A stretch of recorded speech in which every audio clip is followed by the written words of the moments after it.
नमस्ते दोस्तों, आपका अपना हसन वापस आ गया है अमेरिकन सर्कस यानी हमारे पॉलिटिकल सिस्टम के एक और डीप डाइव के साथ। आज हम बात करेंगे 2024 के यूएस प्रेसिडेंशियल इलेक्शन की, जो एकदम धमाकेदार रहा है। 2024 का US presidential election total roller coaster यार। इस बार के चुनाव ने हर किसी को चौंका दिया है। Donald Trump the comeback kid वापस आ गए हैं व्हाइट हाउस में। उन्होंने एक बार फिर से साबित कर दिया कि वो अमेरिकन पॉलिटिक्स के सबसे बड़ी डे खिलाड़ी हैं। उन्होंने कमला हैरिस को हरा दिया और यकीन मानो डेमोक्रेट्स तो बिल्कुल शुक हैं। कमला हैरिस की हार ने कई सवाल खड़े कर दिए हैं। ये सिर्फ एक विन नहीं था, ये एक स्टेटमेंट था। ट्रंप सपोर्टर्स ने इसे एक बड़ी जीत के रूप में देखा है। रिपब्लिकन्स इसे मैंडेट कह रहे हैं। उनका मानना है कि ये चुनाव उनके लिए एक बड़ा समर्थन है। हम बताएंगे कि ये कैसे हुआ, किसने किसे वोट दिया और इसका मतलब क्या है अमेरिका और दुनिया के लिए। इस चुनाव ने कई नए ट्रेंड्स और डायनामिक्स को उजागर किया है। बकल अप गाइस, क्योंकि ये राइड अभी खत्म नहीं हुई है। अभी और भी ट्विस्ट्स और टर्न्स आने बाकी हैं। ये इलेक्शन हिस्टोरिक था, इसमें कोई डाउट नहीं। इस बार के चुनाव में अनप्रेसिडेंटेड वोटर टर्नआउट देखा गया। कितने ज्यादा लोगों ने वोट किया, टेंशन, ड्रामा, सब कुछ था। हर पल सस्पेंस से भरा हुआ है। लेकिन हेडलाइंस और हॉट टेक्स के पीछे एक और ज्यादा डीप स्टोरी है। ये कहानी सिर्फ चुनाव की नहीं, बल्कि एक नेशन की है। एक ऐसी स्टोरी जो एक नेशन के बारे में है, जो अपनी आइडेंटिटी, वैल्यूज और फ्यूचर के साथ ग्रैपल कर रहा है। ये चुनाव सिर्फ एक पॉलिटिकल इवेंट नहीं, बल्कि एक कल्चरल और सोशल फिनोमिनन है। तो चलो इस चीज को अनपैक करते हैं। हम देखेंगे कि इस चुनाव ने अमेरिकन सोसाइटी को कैसे शेप किया है और आगे क्या एक्सपेक्ट कर सकते हैं। सेक्शन 2, ट्रंप की जीत नंबर्स पे एक नजर। सबसे पहले असली रिजल्ट्स देख लेते हैं। इस इलेक्शन में नंबर्स ने एक बहुत ही इंटरेस्टिंग कहानी बताई है।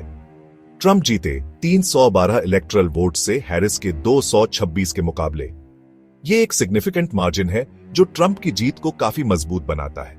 अब मुझे पता है आप क्या सोच रहे हैं, इलेक्टरल वोट्स ये क्या होते हैं? चिंता मत करो, मैं समझाता हूं।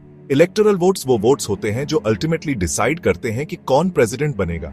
अमेरिका पता नहीं क्यों डायरेक्टली अपने प्रेसिडेंट को इलेक्ट नहीं करता। इसके बजाय वोटर्स अपने स्टेट्स में इलेक्टर्स को चुनते हैं, जो फिर प्रेसिडेंट को चुनते हैं। इसकी बजाय हमारे पास ये पूरा इलेक्टरल कॉलेज सिस्टम है, जहां हर स्टेट को कुछ वोट्स मिलते हैं उसकी पॉपुलेशन के हिसाब से। जितनी बड़ी स्टेट की पॉपुलेशन, उतने ज्यादा इलेक्टरल वोट्स। कंफ्यूजिंग है, मुझे पता है, पर यही सिस्टम है जिसमें हम फंसे हैं। कई लोग इस सिस्टम को बदलने की बात करते हैं, पर अभी के लिए यही तरीका है। पॉपुलर वोट की बात करें तो ट्रंप ने 76.9 मिलियन वोट्स सिक्योर किए। ये एक बहुत बड़ी संख्या है जो उनकी पॉपुलैरिटी को दर्शाती है। हैरिस आई 74.4 मिलियन पर। यह भी एक इंप्रेसिव नंबर है जो दिखाता है कि हैरिस को भी काफी सपोर्ट मिला। ये लगभग 2.5 मिलियन वोट्स का डिफरेंस है। ये डिफरेंस सिग्निफिकेंट है, पर इतना नहीं कि इसे लैंडस्लाइड कहा जा सके। लैंडस्लाइड तो नहीं थी, पर ट्रंप के लिए second non consecutive term secure करने के लिए काफी थी। ये उनके लिए एक बड़ी जीत है, खासकर उनके कंट्रोवर्शियल फर्स्ट टर्म के बाद। ये नंबर्स हमें कुछ चीजें बताते हैं। सबसे पहले ये दिखाते हैं कि ट्रंप की बेस अभी भी बहुत स्ट्रांग है। पहला, अमेरिका डीपली डिवाइडेड है। ये डिवीजन हर इलेक्शन में और भी ज्यादा साफ नजर आता है। इलेक्शन इतना क्लोज होना दिखाता है कि कंट्री की डायरेक्शन पर कोई क्लियर कंसेंसस नहीं है। लोग अलग अलग डायरेक्शंस में सोचते हैं और ये डिवीजन बहुत गहरा है। दूसरा, ट्रंप का बेस अभी भी स्ट्रांग है। उनके सपोर्टर्स उनके साथ खड़े हैं, चाहे कुछ भी हो जाए।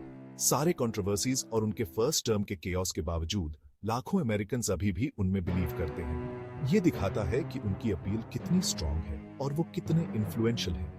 आगे देखते हैं, ये नंबर्स हमें ये भी बताते हैं कि फ्यूचर इलेक्शंस में क्या एक्सपेक्ट किया जा सकता है।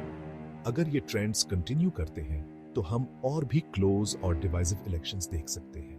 वोटर टर्नआउट भी एक इंपॉर्टेंट फैक्टर है। इस इलेक्शन में टर्नआउट काफी हाई था, जो दिखाता है कि लोग अपने फ्यूचर को लेकर बहुत पैशनेट हैं। हाई टर्नआउट का मतलब है कि लोग अपने वॉइसेस को सुनाना चाहते हैं और वो अपने देश के फ्यूचर में एक्टिवली पार्टिसिपेट करना चाहते हैं। ये सब फैक्टर्स मिलकर एक कॉम्प्लेक्स और डायनामिक पॉलिटिकल लैंडस्केप बनाते हैं, जहां हर वोट एक नजर सिर्फ numbers नहीं, stats, events और उनके देश का future shape करते हैं। सेक्शन 3 स्विंग स्टेट्स की कहानी, कहां जीता गया इलेक्शन। अब बात करते हैं स्विंग स्टेट्स की। ये वो स्टेट्स हैं जो इलेक्शन में किसी भी तरफ जा सकते हैं और इन पर हमेशा नजर रखनी पड़ती है। इस बार की स्विंग स्टेट्स थे Arizona, Georgia, Michigan, Nevada, north Carolina, Pennsylvania और विस्कॉन्सिन। ट्रंप मिशिगन, पेंसिल्वेनिया और विस्कॉन्सिन को वापस अपने कॉलम में लाने में कामयाब रहे और अपनी विक्ट्री सिक्योर कर ली। अब आप सोच रहे होंगे उन्होंने ये कैसे किया। देखो, बहुत सारे फैक्टर्स काम कर रहे थे, पर एक चीज पक्की है, ट्रंप जानते हैं कैसे अपने बेस को रैली करना है। उन्होंने इन स्टेट्स में जोरदार कैंपेन किया, अपने कोर इश्यूज जैसे इमिग्रेशन, ट्रेड और इकोनॉमी पर फोकस करके। और पता है क्या, काम कर गए। सीख यहां साफ है, हर वोट मायने रखता है, खासकर स्विंग स्टेट्स में।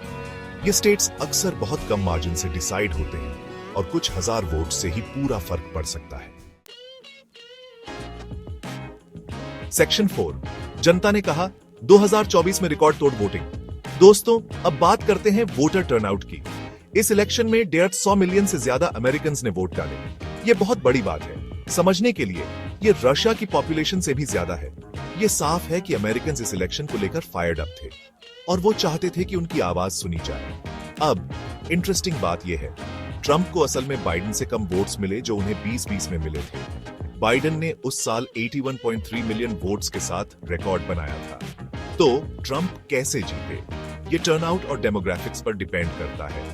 ये इलेक्शन सिर्फ इस बारे में नहीं था कि लोगों ने किसे वोट दिया, ये इस बारे में था कि वोट देने कौन आया। और आखिर में ट्रंप का बेस हैरिस के बेस से ज्यादा मोटिवेटेड और मोबिलाइज्ड साबित हुआ। सेक्शन 5 ट्रंप की जीत समझना, अमेरिका ने फिर क्यों चुना? यह सवाल हर किसी के मन में है। आखिर क्या वजह थी कि अमेरिका ने एक बार फिर से ट्रंप को चुना? चलिए इस पर गहराई से विचार करते हैं। चलो अब बात करते हैं उस एलिफेंट या कहूं डोंकी के बारे में। ट्रंप क्यों जीते? यह सवाल जितना सीधा लगता है उतना ही जटिल है। इसके पीछे कई कारण हैं और हर कारण का अपना महत्व है। इसका कोई सिंगल आंसर नहीं है, पर कुछ की फैक्टर्स ये हैं। पैसा बोलता है। चुनावों में पैसा हमेशा से एक बड़ा फैक्टर रहा है। ट्रंप ने अपने कैंपेन के लिए भारी मात्रा में धन जुटाया, जिससे उन्हें व्यापक प्रचार और समर्थन मिला। पैंडेमिक और पिछले कुछ सालों की इकोनॉमिक अनसर्टेनिटी के बावजूद इकोनॉमी बाइडेन एडमिनिस्ट्रेशन के अंडर रिलेटिवली वेल परफॉर्म कर रही थी। लेकिन ट्रंप ने इस नैरेटिव को बदलने की कोशिश की। उन्होंने लोगों को यह विश्वास दिलाया कि वे ही हैं जो इकोनॉमी को सही दिशा में ले जा सकते हैं। लेकिन ट्रंप इकोनॉमिक एंजाइटीज, खासकर वर्किंग क्लास वोटर्स में, को सक्सेसफुली टैप करने और उन्हें कन्विंस करने में कामयाब रहे कि जॉब्स और प्रॉस्पेरिटी वापस लाने के लिए वो बेटर चॉइस हैं। उन्होंने जॉब्स और इकोनॉमिक ग्रोथ के मुद्दों को अपने कैंपेन का मुख्य हिस्सा बनाया। कल्चर वॉर्स, ये एक और बड़ा कारण है। अमेरिका में कल्चर वॉर्स का मुद्दा हमेशा से ही गर्म रहा है। ट्रंप ने इस मुद्दे को अपने पक्ष में भुनाया। देखो, अमेरिका अभी डीपली डिवाइडेड कंट्री है और ट्रंप ने एक्सपर्टली उन डिविजन्स को एक्सप्लॉइट किया। उन्होंने उन लोगों को टारगेट किया जो महसूस करते थे कि उनकी आवाज नहीं सुनी जा रही है। उन्होंने कल्चरल ग्रीवेंस के प्लेटफॉर्म पर कैंपेन किया, उन वोटर्स को अपील करके जो फील करते थे कि उनके वैल्यूज पर अटैक हो रहा है। कमला का कैंपेन, कमला हैरिस का कैंपेन भी ट्रंप की जीत में एक फैक्टर था।